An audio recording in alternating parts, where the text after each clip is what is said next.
So there's a lot of people out there that think that what we see going on right now is a spiritual war, and it's true. But for us to really wrap our heads around that, we have to talk about a few things like the beginning and the end. A lot of people believe that where we are right here is Tav. This is the end of the Hebrew alphabet. You know, Aleph is the first letter and Tav is the last. A lot of people believe that we're at the end of days, and that's true. We are at the end of days. But what does that mean? That just means that we are preparing to enter the next phase of mankind's development. We're about to start right back over with the Aleph.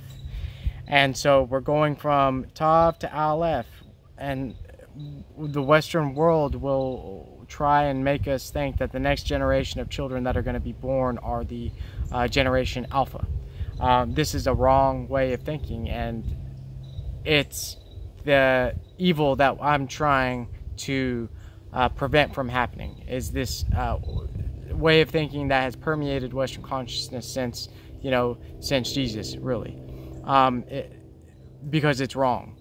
If we want to know our place in the universe, we have to go back to the beginning, and we can only do that really through the Jewish oral tradition and the Jewish teachings and the Hebrew alphabet through the Torah. Because what we do when we find that through the Torah, God, the Creator, gave mankind the most magnificent technology in the universe. It is unfathomably complex with all of its associations of numbers and ideas. It is a multi-dimensional programming language that we are just beginning to touch the understanding of. And as time goes by, as the Messianic age rolls into consciousness, those revelations are going to start increasing more and more. And so this spiritual war that we're fighting, the people that are in power, they want us all to believe that we live in a simulation, right? And they want us to be distracted in that simulation, whether it's through technology, war, hunger. They want to keep us distracted at all costs, keep the chaos in our lives, because they don't want us to come to the realization that yes, we are in a simulation, but it's God that created that simulation. The Creator created our simulation, and He also imbued us with the ability to interact with our reality if we apply ourselves and walk in His ways. And the Jewish people have been doing that since their inception. The way that they live, if you ever do a little bit of investigation, it's very pure, and they also are in tune with the energies of the Torah. So they're in tune with the source code of our simulation. And the amount of work that they can get done in 6 days is just phenomenal. The energy of the Jewish people is just tremendous, and they have had a greater impact on our current reality than we could even imagine. And the true story of the impact that the Jews have had on human development will be known someday, but right now it's still in the shadows. People still fear the Jewish people for reasons that they don't even understand.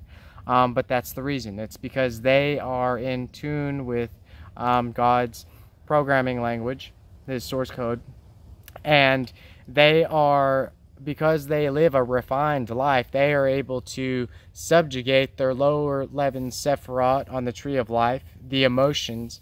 They are able to subjugate the body to the spirit, the intellectual faculties. And so we also have an internal spiritual war going on, where we have our lower 7 sephirot constitute the body, our animal desires, the animal soul. The upper 3, the mind, the brain, the pineal gland, and then the left and right hemispheres of the brain, Keter, Chokhmah, Bina, and then it goes on down, and the associations also with our body, but with our emotions. And so there is a technology that we've been given on how to manage this vessel that we've been given in this lifetime to do the most amount of good and to ascend to the next level, if you were, in this game that God has created for us. And the people in power, they don't want us to realize that that's possible. They don't want us to understand that we have the potential to actualize any reality that we want. They want us to remain victims. They want us to remain docile servants of them, when in reality we should be servants of God and warriors of God, fighting for Him on His terms, not fighting for man on man's terms. And so the spiritual war that I would like to wage more externally, and that I am waging internally, is fighting against these animalistic emotions and maintaining sovereignties, establishing sovereignty over the body and establishing sovereignty over the mind.